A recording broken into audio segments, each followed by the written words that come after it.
CM ಆದೇಶದಂತೆ ಸರ್ಕಾರಿ ಕಚೇರಿಗಳಲ್ಲಿ ಸಾಂಸ್ಕೃತಿಕ ನಾಯಕ ಬಸವಣ್ಣನವರ ಭಾವಚಿತ್ರ ಅನಾವರಣ. ವಿಶ್ವಗುರು ಬಸವಣ್ಣ ಸಾಂಸ್ಕೃತಿಕ ನಾಯಕ ಎಂಬ ಘೋಷವಾಕ್ಯ ಇಡೀ ರಾಜ್ಯದ ತುಂಬ ಮೊಳಗಲು ಫೆಬ್ರವರಿ 17ರಂದು ಮುಖ್ಯಮಂತ್ರಿ ಸಿದ್ದರಾಮಯ್ಯರವರು ಎಲ್ಲ ಸರ್ಕಾರಿ ಕಚೇರಿಗಳಲ್ಲಿ ಬಸವಣ್ಣನವರ ಭಾವಚಿತ್ರ ಅನಾವರಣ ಮಾಡಲು ಜಿಲ್ಲಾ ಮಟ್ಟದಲ್ಲಿ ಸಚಿವರು, ತಾಲೂಕು ಮಟ್ಟದಲ್ಲಿ ಶಾಸಕರು ಹಾಗೂ ಎಲ್ಲ ನಗರ ಹಾಗೂ ಗ್ರಾಮೀಣ ಸಂಸ್ಥೆಗಳಲ್ಲಿ ಆಯಾ ಅಧ್ಯಕ್ಷರಿಂದ ನೆರವೇರಿಸಲು ಸೂಚಿಸಲಾಗಿದೆ. ಎಲ್ಲ ಕಚೇರಿಗಳಲ್ಲಿಯೂ ಬಸವಣ್ಣನವರ ಭಾವಚಿತ್ರ ಕಡ್ಡಾಯವಾಗಿರಬೇಕು. ಅವರ ತತ್ವ ಆದರ್ಶಗಳನ್ನು ನಮ್ಮ ಜೀವನದಲ್ಲಿ ಸ್ವಲ್ಪವಾದರೂ ಅಳವಡಿಸಿಕೊಳ್ಳಬೇಕು. ಇದನ್ನು ಸೂಚಿಸಿದ್ದರಿಂದ ರಾಯಚೂರಿನ ಜಿಲ್ಲಾ ಪಂಚಾಯಿತಿ ಸಭಾಂಗಣದಲ್ಲಿ ಜಿಲ್ಲಾಡಳಿತ ಮತ್ತು ಜಿಲ್ಲಾ ಪಂಚಾಯಿತಿ, ನಗರಸಭೆ ಹಾಗೂ ಕನ್ನಡ ಮತ್ತು ಸಂಸ್ಕೃತಿ ಇಲಾಖೆ ರಾಯಚೂರು ಸಂಯುಕ್ತ ಆಶ್ರಯದಲ್ಲಿ ಆಯೋಜಿಸಿದ ವಿಜ್ಞಾನ ಮತ್ತು ತಂತ್ರಜ್ಞಾನ ಖಾತೆ ಸಚಿವ ಎನ್.ಎಸ್. ಬೋಸರಾಜ್ ಅವರು ಭಾವಚಿತ್ರ ಅನಾವರಣಗೊಳಿಸಿ ಪುಷ್ಪಾರ್ಚನೆ ಮಾಡಿದರು.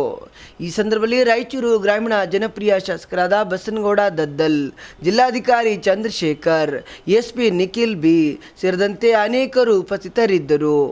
12ನೇ ಶತಮಾನದಲ್ಲಿ ಜಾತೀಯತೆ, ಮೌಢ್ಯ, ಕಂದಾಚಾರಗಳನ್ನು ಕಿತ್ತೊಗೆಯಲು ಶ್ರಮಿಸಿದವರು ವಿಶ್ವಗುರು ಬಸವಣ್ಣ. ಶಾಸಕರು ಜಿ ಅಂಪಯ್ಯ ನಾಯ್ಕ್. ಮೌನಿ ತಹಸೀಲ್ ಸಭಾಂಗಣದಲ್ಲಿ ಶಾಸಕರು ಜಿ ಅಂಪಯ್ಯ ನಾಯ್ಕ್ ರವರ ನೇತೃತ್ವದಲ್ಲಿ ನಡೆದ ಕಾರ್ಯಕ್ರಮದಲ್ಲಿ ಶಾಸಕರು ಜಿ ಅಂಪಯ್ಯ ನಾಯ್ಕ್ ಅವರು ಮಾತನಾಡಿ, ಶಾಸಕರು ಜಿ ಅಂಪಯ್ಯ ನಾಯ್ಕ್ ಮತ್ತು ಗ್ರೇಡ್ 1 ತಹಸೀಲ್ದಾರರು ಜಗದೀಶ್ ಚೌರ್ ಹಾಗೂ ಪುರಸಭೆ ಸದಸ್ಯರು ಲಕ್ಷ್ಮೀದೇವಿ ನಾಯ್ಕ್ ಮತ್ತು ಕಸಾಪ ನಿಕಟಪೂರ್ವ ಅಧ್ಯಕ್ಷರಾದ ಮೊಹಮ್ಮದ್ ಮುಜೀಬ್ ಮಾತನಾಡಿ, ಕರ್ನಾಟಕ ಸರ್ಕಾರ ಬಸವಣ್ಣನವರನ್ನ ಕರ್ನಾಟಕ ಸಾಂಸ್ಕೃತಿಕ ನಾಯಕ ಎಂದು ಘೋಷಣೆ ಮಾಡಿದ್ದು ನಮ್ಮೆಲ್ಲರಿಗೂ ಸಂತಸ ತಂದಿದೆ.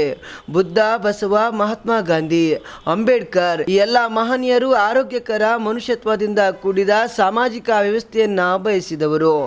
ಜಾತೀಯತೆ, ಮೌಢ್ಯ, ಕಂದಾಚಾರಗಳನ್ನು ಸಮಾಜದಲ್ಲಿ ಪ್ರಚಲಿತವಾಗಿದೆ. ಅಸಮಾನತೆ ತೊಲಗಿ ಎಲ್ಲರೂ ಗೌರವದಿಂದ ಸ್ವಾಭಿಮಾನದ ಬದುಕು ಕಟ್ಟಿಕೊಳ್ಳಬೇಕೆಂಬ ದಿಸೆಯಲ್ಲಿ ಬಸವಣ್ಣನವರು ಶ್ರಮಿಸಿದವರು. ವರ್ಗರಹಿತ ಮತ್ತು ಜಾತಿರಹಿತ, ಮೌಢ್ಯಗಳಿಲ್ಲದೆ ವೈಚಾರಿಕ ಸಮಾಜ ಸ್ಥಾಪನೆಯ ಆಶಯದಿಂದ ವಚನಗಳನ್ನು ರಚಿಸಿದವರು ಬಸವಣ್ಣನವರು. ಕಾಯಕ ದಾಸೋಹವನ್ನು ಬೋಧಿಸಿದ ಬಸವಣ್ಣನವರು ಯಾರು ಕುಳಿತು ತಿನ್ನದೆ ಕಾಯಕದಲ್ಲಿ ತೊಡಗಬೇಕೆಂದು ಪ್ರತಿಪಾದಿಸಿದವರು. ಬಡವರು ಬಡವರಾಗಿ ಉಳಿಯುವ ಮತ್ತು ಶ್ರೀಮಂತರು ಕೂತು ತಿನ್ನುವ ವ್ಯವಸ್ಥೆ ಹೋಗಬೇಕು. ಅಧಿಕಾರ ಮತ್ತು ಸಂಪತ್ತು ಕೆಲವೇ ಜನರ ಕೈಯಲ್ಲಿ ಇರಬಾರದು. ಎಲ್ಲರಿಗೂ ಸಮಪಾಲು ಸಮಬಾಳು ಎಂದು 12ನೇ ಶತಮಾನದಲ್ಲಿ ಹೆಣ್ಣಿನ ಶೋಷಣೆಗೆ ಧ್ವನಿಯಾಗಿ ಹೆಣ್ಣು ಕೂಡ ಪುರುಷನಷ್ಟೇ ಸಮಾನಳು ಎಂದು ಬಸವಾದಿ ಶರಣರು ತಿಳಿಸಿದ್ದರು. 12ನೇ ಶತಮಾನದಲ್ಲಿ ಜಾತೀಯತೆ, ಮೌಢ್ಯ, ಕಂದಾಚಾರಗಳನ್ನು ಕಿತ್ತೊಗೆಯಲು ವಚನ ಸಾಹಿತ್ಯದ ಮೂಲಕ ಜಾಗೃತಿ ಮೂಡಿಸಿ ಎಲ್ಲರೂ ಶಾಂತಿ, ಸಹೋದರತ್ವದಿಂದ, ಗೌರವ, ಸ್ವಾಭಿಮಾನದಿಂದ ಬದುಕು ಕಟ್ಟಿಕೊಳ್ಳಬೇಕೆಂಬ ದಿಸೆಯಲ್ಲಿ ವಿಶ್ವಗುರು ಬಸವಣ್ಣನವರು ಶ್ರಮಿಸಿದರು ಎಂದರು. ಮೊಟ್ಟ ಮೊದಲನೇದಾಗಿ ನಾವು ಹೇಳ್ಬೇಕಂದ್ರೆ ಹೆಣ್ಮಕ್ಳ ಮೇನ್ ಆಗಿ ನಾವು ಹೆಮ್ಮೆ ಪಡ್ತಕ್ಕಂಥ ಒಂದು ವಿಚಾರ ಏನಂದ್ರೆ 12ನೇ ಶತಮಾನದಲ್ಲಿ ನಾವು ಈಗ ಹೇಳ್ತೀವಿ 33% ಕೊಟ್ಟ ತಕ್ಷಣ ನಾವು ಅದಕ್ಕೆ ಸಮಾಧಾನ ಪಡ್ಕೊಂಡಿದ್ದೀವಿ. ಆದರೆ ನಮ್ಮ ಇಂತಹ ಒಂದು ಕಾನೂನು ಅಡಿಯಲ್ಲಿ ಚೌಕಟ್ಟಿನಲ್ಲಿ ನಾವು ಇಷ್ಟೆಲ್ಲ ಬಲ್ಲವರಾಗಿದ್ದರೂ ಕೂಡ ಈ ಒಂದು ಇದಕ್ಕೆ ಸಂಸ್ಕೃತಿ ಪಡ್ತಕ್ಕಂಥದ್ದಲ್ಲ. 12ನೇ ಶತಮಾನದಲ್ಲಿ ಬಸವಣ್ಣನವರು ಸರಿಸಮಾನವಾದ ಒಂದು ಅವಕಾಶಗಳನ್ನು ಕಲ್ಪಿಸ್ಬೇಕು. ಅಂದರೆ ಅನುಭವ ಮಂಟಪದಲ್ಲಿ ಹೆಣ್ಣು ಮಕ್ಕಳಿಗೂ ಕೂಡ ಸರಿಸಮಾನವಾದ ಒಂದು ಅವಕಾಶ ಕಲ್ಪಿಸಿದ್ದು ಅದು ಶ್ಲಾಘನೀಯ ಅಂತಲೇ ಹೇಳ್ಬೋದು. ಅವ್ರಿಗೆ ನಾವು ಎಷ್ಟು ಧನ್ಯವಾದಗಳನ್ನು ಸಲ್ಲಿಸಿದ್ರು ಕೂಡ ಕಡಿಮೆನೇ. ಯಾಕಂತಂದರೆ ಅಲ್ಲಿ ವಚನಕಾರ್ತಿಯರು ಕೇವಲ ಬಸವಣ್ಣನವರು ಮತ್ತು ಬೇರೆ ಬೇರೆ ನಾವು ಜೇಡರ ದಾಸಮಯ್ಯನವರು ಇರ್ಬೋದು, ವಚನಕಾರ ಹಲವಾರು ಜನ ಬರ್ತಾರೆ. ಆದರೆ ಅದರಲ್ಲಿ ಕೂಡ ನಮ್ಮ ಹೆಣ್ಣು ಮಕ್ಕಳು ಕೂಡ ವಚನಕಾರ್ತಿಯರು ಬರ್ತಾರೆ. ಅಕ್ಕಮಾತಿಯವರು ಇರ್ಬೋದು ಅಥವಾ ಆಯ್ದಕ್ಕೆ ಲಕ್ಕಮ್ಮ ಇರ್ಬೋದು, ದುಕ್ಕಳೆ ಇರ್ಬೋದು, ಇವರು ಎಲ್ಲ ವಚನಕಾರ್ತಿಯರು ಕೂಡ ತಮ್ಮ ಅನುಭವಗಳನ್ನು ಆ ಅನುಭವ ಮಂಟಪದಲ್ಲಿ ನಮಗೆ ತಿಳಿಸ್ಕೊಂಡಿದ್ದಾರಲ್ಲ, ಆ ಎಲ್ಲ ಆದರ್ಶಗಳನ್ನು ನಾವು ಎಲ್ಲವನ್ನು ಅಳವಡಿಸಿಕೊಳ್ಳಲಿಕ್ಕೆ ಸಾಧ್ಯ ಆಗಲಿಕ್ಕೆ ಕೂಡ ನಮ್ಮ ಅದರಲ್ಲಿ ಕೆಲವೊಂದನ್ನು ನಾವು ನಮ್ಮ ಜೀವನದಲ್ಲಿ ಅಳವಡಿಸಿಕೊಂಡಂಥ ಸಂದರ್ಭದಲ್ಲಿ ನಾವು ಆರೋಗ್ಯಪೂರ್ಣ ಸಮಾಜವನ್ನು ನಿರ್ಮಿಸಲಿಕ್ಕೆ ಸಾಧ್ಯ ಆಗ್ತದೆ ಅಂತಕ್ಕಂಥ ಮಾತನ್ನು ಹೇಳಿದ ಈ ಒಂದು ಸಂದರ್ಭದಲ್ಲಿ ಬಸವಣ್ಣ ಎಂದು ಘೋಷಿಸಿ ಇವತ್ತು ನಮಗೆ ಒಂದು ಗೌರವವನ್ನು ಕೊಟ್ಟಿದೆ.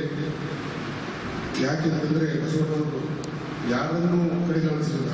ಇವ ನಾರವ ಎಂದರೆ ಇವ ನಮ್ಮ ಮನೆಯ ಮಗ ಎಂದಿಗೂ ಸರಿಯ ಎನ್ನುವಂತಹ ವಿಚಾರವನ್ನು ಹೊಂದಿರತಕ್ಕಂಥ ಬಸವಣ್ಣನವರನ್ನು ಇವತ್ತು ಸಾಂಸ್ಕೃತಿಕ ಮಹಾನಾಯಕ ಅಂತ ಘೋಷಣೆ ಮಾಡಿರುವುದು ಅಷ್ಟೇ ಅರ್ಥಪೂರ್ಣವಾಗಿದೆ ಅಂತ ಈ ಸಂದರ್ಭದಲ್ಲಿ ಹೇಳ್ತಾ ಇದ್ದೇನೆ. ಹಾಗೆಯೇ ಬಸವಣ್ಣವರು ಯಾವಾಗಲೂ ಹೇಳುವಂತೆ ಉಳ್ಳವರು ಶಿವಾಲಯವ ಮಾಡುವವರು ನಾನೇನು ಮಾಡಲಯ್ಯ ಬಸವಯ್ಯ ಎನ್ನ ಕಾದೆ ಕಂಬ ದೇಹವೇ ದೇಗುಲ ಶಿರ ಹೊನ್ನ ಕಳಸವಯ್ಯ ಸ್ಥಾವರ ಮಾಡಿ ಉಂಟು ಚಂದು ಮಕ್ಕಳಿಲ್ಲ. ಅಂದರೆ ಮಾಡಿಕೊಳ್ಳುತ್ತದೆ. ಆದರೆ ಅವರ ವಚನಗಳು ಯಾವಾಗ ಜಂಗಮ ಅಂದರೆ ಹರಿದಾಡುವ ನೀರಂತೆ. ಹಾಗಾಗಿ ಇವತ್ತು ಸಮಾಜಕ್ಕೆ ಅವರು ಕೊಟ್ಟಿರ್ತಕ್ಕಂಥ ವಚನಗಳು ನಿದರ್ಶನ. ಆ ವಚನಗಳ ಮೂಲಕ ಸಮಾಜದಲ್ಲಿ ಶಾಂತಿ ಸುವ್ಯವಸ್ಥೆ ಕಾಪಾಡ್ತದೆ ಅನ್ನುವಂಥ ನಿಟ್ಟಿನಲ್ಲಿ ಇವತ್ತು ಕೇವಲ ಸರ್ಕಾರ ಅಷ್ಟೇ ಅಲ್ಲ, ಎಲ್ಲ ಮಹನೀಯರು ಕೂಡ ಈ ಬಸವಣ್ಣನವರ ವಚನವನ್ನು ಅರಿತುಕೊಂಡಿದ್ದಾರೆ, ಅದರಂತೆ ನಡಿಬೇಕಾಗಿದೆ ಅಷ್ಟೇ. ಆ ಕಾರಣಕ್ಕಾಗಿ ಇವತ್ತು ಬಸವಣ್ಣನವರನ್ನು ಸರ್ಕಾರ ಸಾಂಸ್ಕೃತಿಕ ಮಹಾನಾಯಕ ಎಂದು ಘೋಷಣೆ ಮಾಡಿದ್ದಕ್ಕೆ ಸರ್ಕಾರಕ್ಕೂ ಕಾರ್ಕಳದ ಇಲಾಖೆಗೂ ಮತ್ತು ಎಲ್ಲ ಸಮುದಾಯಕ್ಕೂ ಧನ್ಯವಾದಗಳನ್ನು ಸಲ್ಲಿಸ್ತೇನೆ.